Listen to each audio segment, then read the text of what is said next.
Hey, salut tout le monde, c'est Ricky, bienvenue au Ricky Show. Aujourd'hui, on va parler de la semaine 6 de Survivor Québec, c'est la semaine juste avant la fusion. C'est une semaine où c'est qu'il y a un épisode souvent le jeudi, où c'est que c'est un petit peu long. On n'en parlera pas trop, on fera pas le bilan de chaque joueur. On va voir le mi-parcours à partir de la fusion, mais je pense pas regarder chaque joueur qui fait la fusion pour faire un bilan de lui. Je pense que je vais laisser ça à l'épisode. Avant de commencer de parler de qu'est-ce qui se passe cette semaine, on va parler de Kevin. Kevin qui a répondu à mes 5 questions. Lui, il l'a fait par écrit, fait que je vais essayer de faire une petite imitation de Kevin là, pour que vous mettez dans l'ambiance. Ça sera pas quelque chose d'humoristique, là, inquiétez-vous pas, là, mais je vais essayer de faire un petit look Kevin. Fait que on va voir ça, puis on regarde ça tout de suite après ça.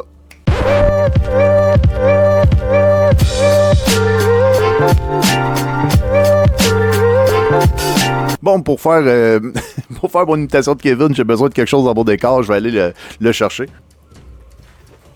Kevin avait souvent la casquette, surtout quand il jouait, fait que je vais mettre un peu la casquette comme Kevin pour pouvoir un peu que vous mettre un peu dans le mood que c'est Kevin qui répond aux questions. J'ai demandé à Kevin quelle était ta préparation pour l'émission. Lui, qu'est-ce qu'il m'a répondu? C'est avant mon aventure, j'ai réécouté Survivor Québec car j'avais écouté énormément de saisons de d'autres pays, donc je voulais me ramener au style de jeu du Québec.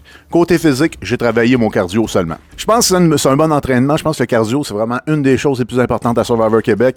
C'est sûr que des fois, tu peux demander à lever du poids ou lever des trucs quand même assez lourds, mais je pense que les activités sont faites pour qu'un peu monsieur, madame, tout le monde puisse les faire. Donc, je pense que le cardio, c'est vraiment principal. Ça t'aide à nager, ça t'aide à courir, ça t'aide à un moment donné, s'il fait trop chaud, si tu as du cardio, c'est tout le temps parfait. J'ai demandé à Kevin une chose qu'il aurait aimé qu'on montre de sa game à l'écran. Et lui, il m'a répondu, honnêtement, je trouve que ma game a très bien été représentée à la télé. La seule chose peut-être qu'on ne voit pas, c'est ma proximité entre moi et Ashley.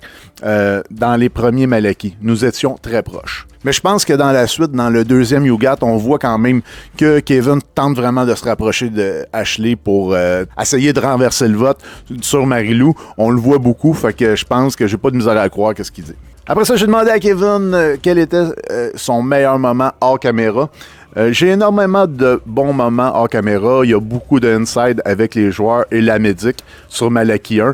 Notre médic venait souvent nous réveiller et se mettait très proche de notre visage. C'était limite épeurant. Les joueurs comprendront de quel moment je parle. Si c'est pas intéressant, on peut parler encore une fois sur Malaki. Tous les jeux que nous jouions le soir autour du feu, c'était vraiment amusant. Bon, ils ont fait sûrement des jeux, mais moi, je trouve ce petit moment-là où c'est que l'infirmière de Malaki venait se mettre la face très proche. Je sais pas qu'est-ce qu'elle surveillait. Je sais pas si elle voulait voir la respiration. C'est un inside entre les joueurs, mais bon, écoute, ça a dû être très drôle, puis ça a dû être un très bon moment. J'ai demandé aussi à Kevin ta saison préférée, tout pays confondu, de Survivor. Lui, qu'est-ce qu'il m'a répondu? Ma saison préférée est Survivor Australie, champion versus contender. C'est là que j'ai connu mon joueur préféré, Dirty Harry. J'espérais être capable de jouer comme lui, une game qui se rapproche à son style de jeu.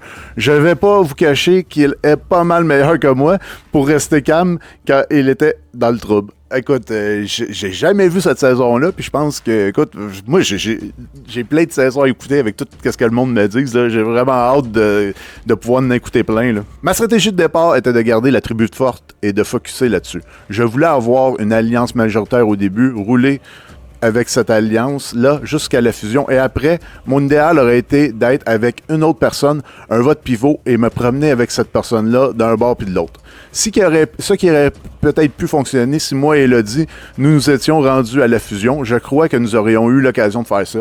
Je pense que c'est vrai. Écoute, t'étais sûrement... Je pense que le monde, surtout si tu t'aurais sorti de YouGat avec Elodie, je pense vraiment que Malaki, avec Daniel, avec Sébastien, aurait pu aller te chercher pour essayer de te...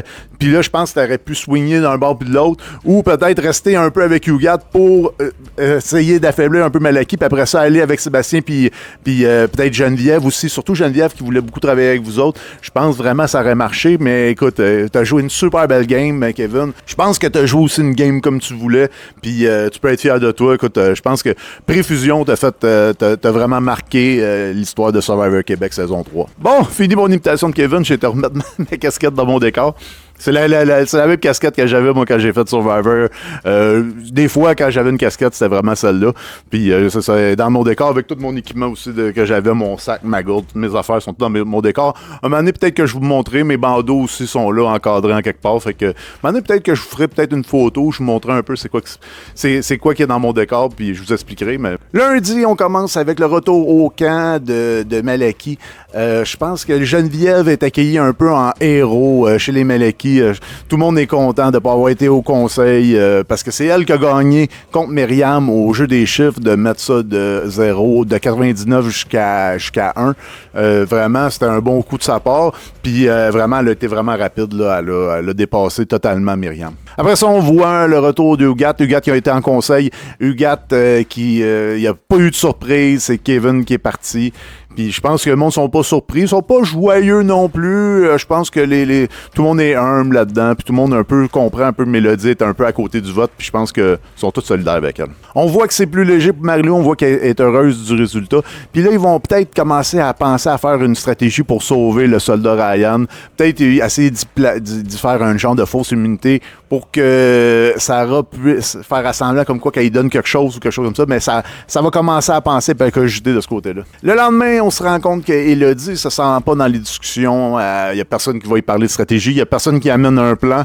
Donc, c'est vraiment triste. Mais là, elle va donner un peu de temps à la tribu à réfléchir, à penser. T'sais. Elle, peut-être qu'elle veut voir peut-être si la tribu va se déchirer, va-tu avoir une faille, Fait qu'elle, on voit qu'elle est à l'écoute de ça. Mais en même temps, elle est quand même lucide. Elle comprend qu'elle était à côté la dernière fois. Puis que là, probablement, il y a un bloc quand même assez solide qui vont se tenir. Là, fait que elle attend un peu de voir s'il va y avoir une fuite en quelque part. Les autres Ougattes ont vraiment peur que s'ils gardent Élodie, ils sont quasiment sûrs qu'elle va flipper. À son retour sur son île, Ryan va dire la vérité à sa tribu.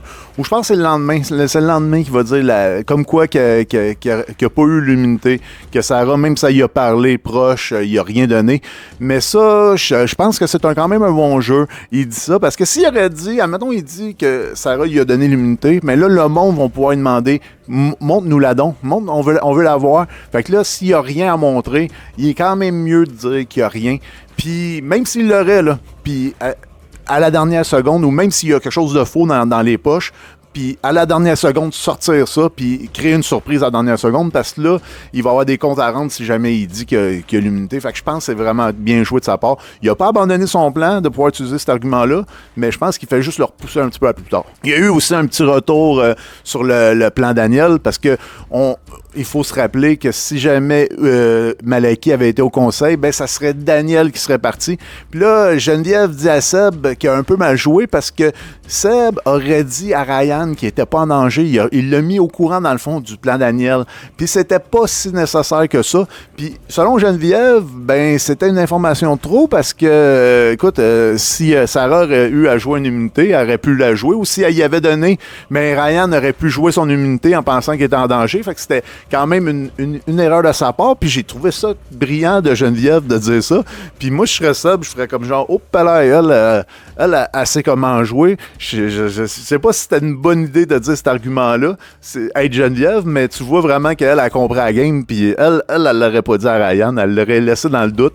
Mais je pense aussi peut-être que Seb, il pense un petit peu plus tard avec Ryan, il pense vouloir l'embarquer si jamais les nouveaux Malaki et les nouveaux Ougat, après la fusion, ben ils ont à combattre ensemble. Lui, je pense qu'il veut vouloir ramener Ryan de son bord. Les Malaki commencent à remettre en question un peu le choix de sauver Ryan si jamais il reperdait encore puis il se rendait au conseil. On se rend compte que André est le principal défendeur de Ryan, William est le principal défendeur de Geneviève, puis Sébastien, lui, ben, c'est le principal défendeur de Daniel. Puis on dirait c'est tout le temps Sébastien qui a à trancher puis à dire « Ok, regardez, on va laisser passer Daniel » parce que les autres ont l'air d'être vraiment campés sur leur position. Mais on sent un petit changement, on dirait que Ryan, là, d'après moi, s'il y aurait un conseil du côté de Malaki, peut-être qu'il serait pas tout à fait en sécurité. Là. Je me semble ça commence à sentir un peu, là, comme quoi que non, il serait pas en sécurité. Après ça, on voit qu'Elodie, elle va tenter d'aider Ugat dans le plan du sauvetage du soldat Ryan. C'est vraiment elle qui va prendre son papier qui avait son immunité dedans, puis elle va le donner, je pense, c'est-tu à Sarah, pour faire un genre de faux papier ou ils vont-tu faire un faux colis, mais en tout cas, ils vont essayer peut-être d'y passer ça. Si jamais Malaki perd, mais je pense que Ugat en profiterait sur le tapis d'y passer ça à Ryan pour pouvoir le sauver, à suivre, mais est-ce qu'ils vont vraiment en avoir besoin? Mais en tout cas, je pense qu'elle dit, c'est quand même assez logique qu'est-ce qu'elle fait, puis elle l'explique en plus, elle dit, écoute, si moi je donne du mien, puis j'essaie d'aider la tribu, peut-être qu'eux autres vont commencer à vouloir me protéger, puis je pense que c'était la chose à faire. Au début de l'épreuve, on a vu un Eric quand même assez confiant dire que maintenant il faisait partie de l'équipe d'Ugat, qu'il se sentait bien dans cette équipe-là. Je pense qu'il veut vraiment solidifier son équipe. Puis je pense que lui, ce joueur-là, ce type de joueur-là, il pourra pas jouer de ces deux tableaux. Il va vraiment qu'il choisisse un team puis qu'il mette une ligne puis qu'il dise, regarde, moi je joue avec vous autres. Puis je pense qu'il a vraiment choisi de jouer avec Ugat. Je pense que c'est son lien avec Myriam, son lien avec Marie-Lou, son lien probablement peut-être même avec Sarah ou Ashley. Je pense que pour une fois, il se sent en sécurité un peu dans la game de Survivor. Il est pas en dehors des alliances, il est dans le vote. Fait que je pense que vraiment, il a voulu mettre une ligne dans le sable puis dire, moi, je ne retraverserai pas plus tard Malaki. Puis même, je vais le dire devant eux autres que je ne traverserai pas. C'est vraiment pour mettre en confiance son équipe. Je pense qu'il a bien fait de le faire. C'est une épreuve d'équilibre, c'est une épreuve avec une courbe d'apprentissage. C'est des poutres avec des cordes où c'est qu'il faut qu'il y ait de la communication. Il faut qu'il monte un mot sur des blocs. Il va avoir une courbe d'apprentissage aussi. Il n'y a personne qui le fait. Il n'y a pas une équipe qui le fait du premier coup. Fait que je pense, au niveau où c'est qu'ils sont dans le game, je pense que c'est important parce que c'est pas trop des trucs lourds à lever, puis c'est pas quelque chose qui pourrait les mettre en danger ou les blesser. Fait que go for it. J'ai hâte de voir l'épreuve. Une chose que je déteste dans les épreuves de Survivor, c'est quand l'épreuve commence une journée, puis on voit pas l'épreuve au complet. Ça, je déteste ça quand l'épreuve est coupée en deux, là, vraiment. Là, écoute, ça vient me chercher. Moi, j'aime ça quand on voit le début de l'épreuve, puis on voit la fin de l'épreuve. Mais bon, ça, c'est mes goûts. Je sais pas si vous autres, écrivez-moi en commentaire si vous autres, ça vous dérange pas que l'épreuve soit coupée en deux. Moi, je sais que ça m'a vraiment dérangé un peu. Je sais pas s'ils ont fait ça pour gagner du temps ou je sais pas s'il manquait un peu, mais pourtant, il y a tellement de choses qui se passent à Survivor. Ils ont tellement de monde à nous montrer. Ils ont tellement de confessionnaux. Ils auraient pu nous montrer peut-être d'autres choses, puis peut-être raccourcir l'épreuve pour qu'elle rentre dans le journal complet. Mardi, on va avoir la fin de l'épreuve, puis la victoire de Malaki. Là, une autre twist. Je trouve que cette année, là, il commence à avoir des twists. À chaque épreuve d'immunité, à chaque victoire, il y a une twist. Là, la twist, c'est une twist d'espion. C'est qu'ils vont envoyer quelqu'un pendant que l'autre équipe, l'équipe perdante, va aller débriefer sur c'est qui élimine, mais quelqu'un qui va pouvoir aller un peu partout puis se promener puis espionner le monde puis un peu ramener de l'information après dans sa tribu. On se rappelle qu'on est c'est bientôt la fusion, là. Cette info-là, ça vaut vraiment de l'or. C'est vraiment un très gros avantage pour la tribu qui gagne, mais pas nécessairement vraiment pour la tribu qui gagne. Pour la personne qui est choisie par la tribu gagnante, c'est vraiment pour elle un très, très gros avantage parce qu'elle peut déjà faire des liens avec l'autre équipe. Après avoir hésité entre Ryan puis Daniel, ben en fin de compte, l'équipe va choisir Daniel. William, il va faire un drôle de commentaire aussi qui va dire « Tout le monde sauf toi » en regardant Ryan. C'était-tu pour le faire pogner nerf? C'était-tu pour tenter de l'isoler face aux autres? On voit que William, il croit pas que Ryan va jouer avec eux autres une fois que la fusion va être faite. Puis on voit que Ryan, lui, ben ça vient vraiment le chercher. Puis est-ce que c'était un coup de William? Est-ce que c'était un coup de poker pour essayer de le provoquer? Je sais pas, mais en tout cas, ça marche parce que Ryan, il a l'air vraiment, il voulait vraiment y aller, puis ça lui a touché à son orgueil. Je pense que c'était le choix intelligent à faire. Daniel est quelqu'un qui est quand même doux, qui est pas très stratégique non plus. On la voit pas tout le temps. Ses alliances sont claires, ses trucs sont clairs. Je pense, moi, être André, être Sébastien, c'est vraiment la personne que j'aurais choisi. C'est sûr que Geneviève puis William sont peut-être moins dans sa game, mais je pense qu'entre Ryan puis Daniel, je pense que Daniel, c'était vraiment le choix évident. Là. Dans ta game, tu veux que ce soit elle qui parte. Là. Puis quand on entend Ryan dans ses confessionnals dire que lui, qu'il aurait donné aucune information, que je pense vraiment que les joueurs ont bien fait de pas envoyer Ryan. Ils l'ont bien lu, là. C'est une très bonne lecture, puis Ryan, il va falloir qu'il reste au camp avec ses amis. même s'il dit qu'il s'amuse pas là-bas. On va avoir un genre de petit segment où c'est Patrice va dire aux gens, vous n'auriez pas dû amener toutes vos affaires, c'est pas la fusion tout de suite, puis retournez-vous-en. Puis on va avoir un petit segment aussi qu'on va voir Geneviève qui va nous confirmer, dans le fond, que Sapa ont tout perdu quand il y a eu la fusion, puis il y a eu l'élimination de Sapa, de l'île de Sapa. Fait que c'était important. Moi, j'ai trouvé ça quand même important comme message. Puis moi, je me demandais, tu sais, qu'est-ce qu'il avait gagné, les couvertes quand même. Il avait gagné pas mal de confort, Sapa. Puis je me demandais, puis je pense qu'ils ont même le hamac. Je me demandais où c'est que c'était rendu tout ce stock-là. Mais en tout cas, c'est resté sur l'île parce qu'il y a personne qui a pensé à l'amener. Fait que je pense que les deux équipes, à chaque fois qu'il va y avoir une épreuve, à chaque fois, même que ce soit de la récompense, n'importe quoi, ils vont tout amener, tout le temps, ils vont se déplacer. Nous autres, on s'était tellement déplacés souvent avec tout notre stock. C'était fou, mais bon. Je pense que la prod, en quelque part, il aimait bien ça rire de nous autres, puis il nous voyait traîner nos trucs, parce que je pense qu'il nous avait fait 2 épreuves de récompense à la fin, là, juste pour nous voir trimballer nos trucs pour rien, là, puis il trouvait ça bien drôle. Sur l'île de Malaki, William va tenter de patcher un peu auprès de Ryan en disant, moi, je pensais qu'il voulait t'envoyer l'autre bord. Moi, c'est pour ton bien que je voulais pas t'envoyer là, tu sais. D'après moi, William, il a pensé, il a dû se dire, hey, c'était quand même assez fort comme phrase. N'importe qui sauf toi. Mais non, je pense qu'il a bien bridé parce que Ryan a vu que du feu. Il a pas dit qu'il croyait pas William. On va espérer que ça va avoir marché, mais je pense que le lien entre les deux sera pas très fort, là, même après la fusion. Eric, qu'est-ce que j'avais dit tantôt avec son commentaire, comme quoi que il a l'air d'avoir tracé une ligne, puis maintenant il joue avec Ugat. Il veut pas jouer avec les anciens Ugat ou les nouveaux Malaki, dans le fond. Il va dire, il va faire accroire à ses anciens partenaires qu'il a déjà joué son immunité est brûlée. Fait qu'il veut vraiment que eux autres, toute la gang pense que c'est déjà joué son immunité. Il veut probablement leur faire la surprise. Ils vont sûrement faire un plan, puis j'ai hâte de voir ça va être quoi la première élimination, ça va être quoi le premier conseil une fois la fusion. Vraiment, je pense que c'est là que l'action va commencer. Daniel, en tant qu'espionne, je pense qu'elle va faire une bonne job. Elle va faire un peu la job de thérapeute. Tu sais qu'elle va rencontrer tout le monde en individuel, va essayer, va pas nécessairement aller chercher de l'information, mais elle va demander aux gens comment qu'elle va, puis elle va en avoir quand même de l'information. Pas autant que Ryan aurait voulu, même si Ryan, lui, l'aurait pas partagé à sa tribu, là, ça aurait pas été de l'information que tout le monde aurait eu, mais je pense qu'elle quand même, elle a fait une certaine job, mais c'est plus de l'entraide, puis je pense que pour sa game personnelle, une fois la fusion, d'avoir passé pour une bonne personne, quelqu'un qui voulait pas trop jouer stratégique, quelqu'un qui venait pas mettre des bâtons dans les roues à Ugat, je pense que vraiment, ça va être un gros plus sur elle, puis ça va vraiment l'aider, elle, à long terme. J'ai bien aimé voir les Ugat quand elle est en train de parler avec Elodie, quand Daniel parle avec Elodie, se demander, il faut la surveiller, là, elle pourrait lui donner une immunité. C'est toujours ce petit type de paranoïa là, que tu as ces îles, tu te demandes tout le temps s'il y a quelqu'un qui va t'en passer une ou s'il va avoir un retournement de situation. Puis écoute, c'est vraiment quand t'es un joueur, là, t'es vraiment tout le temps dans ces pensées-là, t'es tout le temps en train de te demander plein de questions. Les Ugat vont faire une genre de stratégie pour faire accroire à Daniel que la tribu est divisée. Je sais pas c'est qui a parlé de stratégie-là, parce que moi, après ça, il nous montre une discussion entre Myriam et Daniel, puis est-ce que c'est vraiment dans le but de montrer que la tribu est divisée? Je pense pas. Je pense que la discussion entre Myriam et Daniel était réelle. Puis même quand on voit les confessionnals de Myriam, on se rend compte que c'est pas nécessairement de la stratégie qu'elle fait.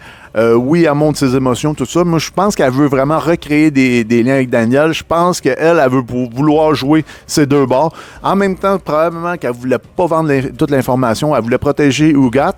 Mais d'un autre côté, elle se fait une belle petite place en Malaki. Puis elle va attendre, d'après moi, avant de choisir. Elle va essayer de voir c'est qui va avoir le dessus. Ça va être les nouveaux Malaki ou les nouveaux Ugat. Elle, je pense, elle s'ouvre des portes. Elle va aller là où c'est qu'il y a la majorité. J'ai bien aimé aussi pendant l'épisode quand William parle de son match Tender avec Marilou. William a été quand même assez brillant. Au début de l'aventure, il a dit qu'il avait fait... Il a parlé de technique policière, comme quoi il avait fait une session. Fait qu'il pouvait un peu se cacher derrière ça s'il savait sûrement des informations sur le monde policier et tout ça. Fait que je pense que c'était vraiment un bon coup. Il s'est quand même il s'est backé avec une bonne histoire. Puis lui, quand il a entendu parler de ça, il en avait entendu parler avant. Il a laissé ça glisser. Puis là, quand tout le monde le remet en question là-dessus, d'après moi, il ramène cette histoire-là, comme quoi il a fait juste une technique, juste une session. Je pense que ça fit aussi avec l'histoire. Il devait avoir 18 ans, fait qu'il devait commencer. Mais je pense que ça en est bien sorti, puis ça n'a pas eu autant d'impact que je pensais que ça aurait. En début de saison, quand ils nous ont montré ça, là, je pensais vraiment que William serait un petit peu plus dans l'eau chaude. Danielle va donner le peu d'informations qu'elle a. Je pense que vraiment, elle a compris qu'Élodie, c'était elle qui sortirait. Puis elle a informé aussi les membres de sa tribu. Puis je pense aussi que la stratégie de Myriam d'avoir une place, je pense que Danielle va dire que Myriam est prête à flipper. Puis tu sais, avec les pleurs qu'il y a eu, tout ça, elle vraiment est en train de dire à l'équipe, ne vous inquiétez pas, Myriam, quand il va y avoir la fusion, elle va être de notre bord. Puis je pense que de ce côté-là, mais Myriam, elle a fait le bon choix, puis elle a fait la bonne game, puis je pense que ça va être peut-être payant pour elle plus tard quand la fusion va avoir lieu. La tribu pense que s'il aurait envoyé quelqu'un d'autre, probablement qu'il aurait eu plus d'infos. Ça, c'est de l'hypothèse, mais je pense pas. Je pense pas que les gens auraient commencé à dire toute leur stratégie devant l'espion. Je pense vraiment qu'elle l'a fait de la bonne façon. Elle l'a fait smooth, Daniel. Je pense pas non plus que Ryan aurait ramené bien plus d'informations. Puis elle a dit quand même quelque chose d'important. Elle a dit que chez Ugat, d'après elle, c'est Marie-Lou qui mène le groupe. Puis je pense qu'elle avait raison de dire ça. Marie-Lou, je pense que quand elle dit quelque chose, il y a beaucoup d'oreilles qui l'écoutent. Puis ça se dirige souvent selon ses plans. Puis je pense que c'est quelqu'un qui a beaucoup d'influence en ce moment. Ryan qui va se plaindre, qui va dire que lui, il aurait ramené plus d'informations. On voit sa frustration, même s'il sait très bien qu'il n'aurait pas ramené plus d'informations. Là. Puis fait que c'est vraiment mal joué de sa part. Là. Il aurait fallu qu'il accepte la décision des Malekith. Il ne sait pas si Malekith va se retrouver encore dans un futur conseil. Je pense que vraiment... Parce que là, si on fait le calcul bien vite, après l'élimination, si c'est Élodie qui sort, ben je pense qu'ils vont être 12. Puis une fusion, souvent, ça s'est fait à 11 à Survivor Québec. Fait que moi, j'aurais été lui, j'aurais pas commencé à pogner les nerfs et à montrer du caractère. Même contre André qui était le gars qui le backait le plus dans la game, il va dire, regarde, c'est ton opinion, j'ai mon opinion. Tu vois qu'il est comme sec. Puis même André essaie de dire, écoute, faut pas commencer à trop s'enflammer, faut pas que ça laisse des traces, ça. Parce que là, il sait, lui, là, que probablement il va y avoir une fusion. Puis si ça se finit sur un conflit comme ça, là, ça peut mal virer. Là, Ryan va aller directement dans l'autre équipe. En fait, je pense vraiment que Ryan attend juste ça, aller dans l'autre équipe. Tous ses liens, à chaque fois qu'il est passé proche de l'autre équipe. Je sais pas si vous l'avez vu, là, mais quand ils ont fini les deux l'épreuve, puis sont partis, t'as vu Ryan faire un grand oui comme ça en les regardant, puis c'était vraiment évident qu'il voulait aller flipper. Là, fait que je pense que William et Sébastien ont vraiment bien lu Ryan, puis ils devraient se méfier, mais à suivre. Mais Ryan, là, c'est une erreur, là, tes comportements là, de frustration, là, faut vraiment que tu gardes ça à l'intérieur, faut que tu sois capable de le contrôler. Là.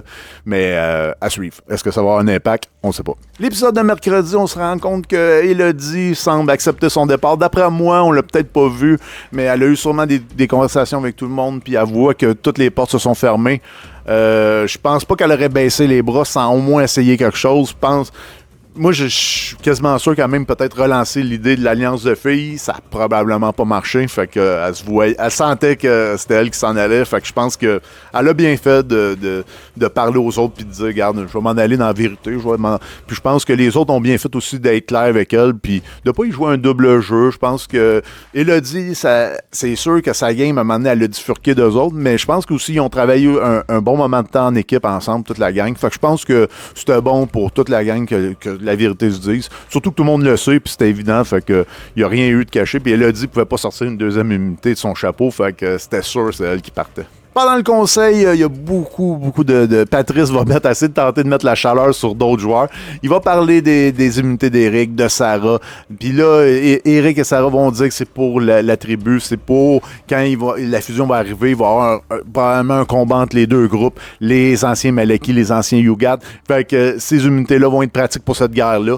J'ai hâte de voir comment ça va se passer. J'ai hâte de voir la confrontation entre les deux équipes. Il y a aussi beaucoup de discussions sur c'est quoi les buts de chacun, tout ça. Je pense qu'on dirait qu'il a essayé d'ouvrir la discussion pour essayer de créer peut-être pas un conflit, mais essayer de mettre des doutes dans certaines têtes de joueurs parce que probablement que Patrick, avec son oreillette, il savait que c'était Élodie qui était en danger, puis il savait aussi que le vote s'en allait, puis il a essayé un peu de créer quelque chose pour qu'elle puisse s'en sortir, mais on voyait que tout le monde restait pas mal sur leur position. Le conseil était un peu long. Je trouve que, surtout qu'on sait déjà c'est quoi le résultat, mais c'est pas grave. J'ai trouvé que, Elodie, elle va bien conclure son aventure, elle va bien s'exprimer, puis, j'étais triste pareil pour elle, parce que je trouve vraiment que c'est une bonne joueuse. Son idée d'équipe de filles au début, je trouve que ça avait du sens. Je pense que vraiment, elle a essayé de jouer du mieux qu'elle peut. C'est sûr qu'à un moment donné, ça a bifurqué quand ça a été à 3 fusions, puis aussi le genre de conflit entre Kevin puis Marie-Lou, mais je pense quand même qu'elle a dit elle avait une super belle game, puis c'est vraiment une joueuse. Je pense que c'est la dernière qui va être éliminée avant fusion, puis je pense que c'est pas pour rien, puis je pense que pré-fusion, elle puis Kevin, ils ont vraiment fait un duo qui va avoir marqué la saison 3. J'aurais aimé ça peut-être que cette semaine, on continue, qu'on nous fasse une autre élimination. Je sais qu'il fallait laisser de la place le jeudi pour le bilan, tout ça, mais moi, je sais pas, le bilan, je trouve c'est intéressant, mais j'aime ça, mais pas tant que ça. Moi, je me semble, j'aurais mis 2 éliminations, j'aurais fait une fusion à 11, j'aurais essayé de brosser un peu les cartes. Il me semble que de la semaine, je sais pas si c'est à cause, en plus, l'élimination de dimanche de Kevin. On s'en attendait un peu, on était un peu attristés, mais là, l'élimination d'Elodie, c'est vraiment, on s'en attendait, c'était vraiment évident. Je sais pas si c'est ça, mais il me semble que j'aurais pris une autre élimination de plus, peut-être. J'aurais pris un petit peu plus de Survivor. J'ai trouvé ça triste, l'élimination d'Elodie, quand même si elle est partie, je trouve, avec la classe, puis tu voyais qu'elle voyait les choses positives, puis tout ça. Mais, moi, là, quand je suis parti, là, je le savais que je partais, là. Pour de vrai, il y avait 80% des chances que je partais. Puis je m'étais dit un petit 20%, je dirais peut-être même 90% des chances que je savais, puis un petit 10% de chances que je me disais, je suis peut-être capable de faire changer les plans de tout le monde. Mais en fin de compte, je m'accrochais à ce petit 10%-là, j'y croyais tellement, mais tu sais, quand on m'a nommé mon nom, j'étais zéro surpris, là, je le savais, même si j'avais essayé jusqu'à la dernière seconde, mais je pense que moi c'est de même, j'ai aimé, je trouvais ça vraiment triste qu'elle sache déjà qu'elle s'en allait, puis ça avait l'air comme la dernière marche de la condamnée. J'ai trouvé ça vraiment triste. Après le départ d'Elodie, on a un retour de Ougat au camp. Myriam va partager l'info que Daniel lui a donnée, comme quoi que Ryan serait maintenant reswitché vraiment avec Malaki, mais il n'y a pas grand monde qui vont croire ça. Surtout Sarah qui va dire à chaque fois qu'il peut me regarder, il essaie de me passer des messages, puis vraiment, je pense qu'ils ont raison d'avoir certains doutes sur l'information que Daniel leur a donnée. Puis il y aurait aussi l'information comme quoi que William puis Geneviève seraient à bord dans la tribu Malaki, mais je pense que ça, c'était au début. Puis là, en ce moment, puis tu sais, je connais William. Quand William s'est ramassé, même si c'était pas complètement ses alliés dans, je pense que c'était YouGat 2.0, mais il est quand même resté avec eux autres. Fait que je pense quand même qu'il va rester avec André. Puis Sébastien, je pense, puis Daniel, je pense vraiment, c'est quand même quelqu'un de fidèle. Je pense pas qu'il va aller vers les autres. Geneviève, elle, je serais pas, ça me surprendrait pas le contraire. Quoique ses alliés principaux, Kevin et Elodie, qui étaient à l'autre côté, ben, sont les deux partis. Fait que j'ai hâte de voir, ça va être quoi les stratégies, là, pour une fois que la fusion va être faite. Jeudi, ça a été le bilan de mi-parcours, de mi-saison, début de la fusion. Je sais pas comment on pourrait appeler ça. Moi, je pense qu'il va y avoir beaucoup de stratégies. Je pense aussi que les joueurs jusqu'à date ont tellement été solo, ils ont tellement fait des gros coups, ils ont été prêts à switcher des alliances, ils ont été prêts à se mentir, ils ont été prêts vraiment, ils ont joué du coude. Fait que je pense que après la fusion, là, on devrait avoir du bon Survivor. Je ne sais pas comment. Est-ce qu'ils vont être capables d'utiliser les immunités pour faire un gros groupe YouGat? Est-ce que Malaki va se méfier parce que là, ils vont essayer de faire quelque chose pour les tromper, pour dire qu'ils vont cibler quelqu'un d'autre? Je ne sais pas comment ils vont arranger ça, mais je pense vraiment que la première élimination va vraiment nous donner le ton. Puis il va nous dire est-ce que ça va rester 2 groupes homogène, deux blocs, où ça va être plein d'individus qui vont s'attaquer avec des petites alliances. J'ai vraiment hâte de voir, à suivre. Écoute, mais moi, je pense que ça promet parce que on a des joueurs, il n'y a pas de joueur vraiment qui est plus fort que tout le monde. Tout le monde a de l'air très fort. Il y a Geneviève, je pense, qui a de l'air très bonne dans les activités. Il y a Myriam aussi dans les affaires individuelles. Je pense que c'est pas pour rien qu'elle a déjà gagné deux colliers. Puis elle va avoir une cible dans le dos assez vite. Fait que j'espère que son social va bien aller, mais je pense qu'elle s'est quand même bien magasiné une place dans les 2 camps encore une fois. C'est exactement le même type de game qu'elle avait au début quand elle était avec YouGat. Elle avait réussi dans YouGat 1.0 à jouer des 2 côtés, puis je pense qu'elle est encore capable de le faire. Fait que j'ai vraiment hâte de la voir aller. J'espère que la prod va faire un petit peu moins de twist, un petit peu moins de...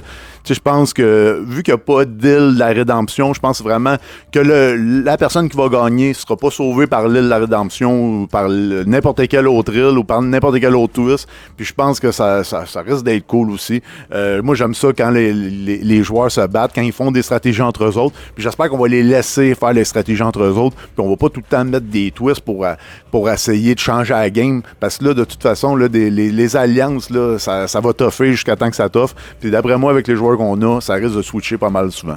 Merci beaucoup. Merci d'être resté jusqu'à la fin. Écoutez, j'ai d'autres vidéos si vous voulez l'écouter. Abonnez-vous. Ça fait vraiment une différence. Ça m'encourage beaucoup quand vous vous abonnez. J'espère qu'on va avoir une bonne fusion. J'ai hâte de voir le buffet. J'ai hâte de voir si ça va être du Kentucky. J'ai hâte de voir la suite. Fait que, écoute, on écoute ça tout ensemble. Après ça, on vient en discuter ici. Faites attention à vous autres. Ciao! Bye!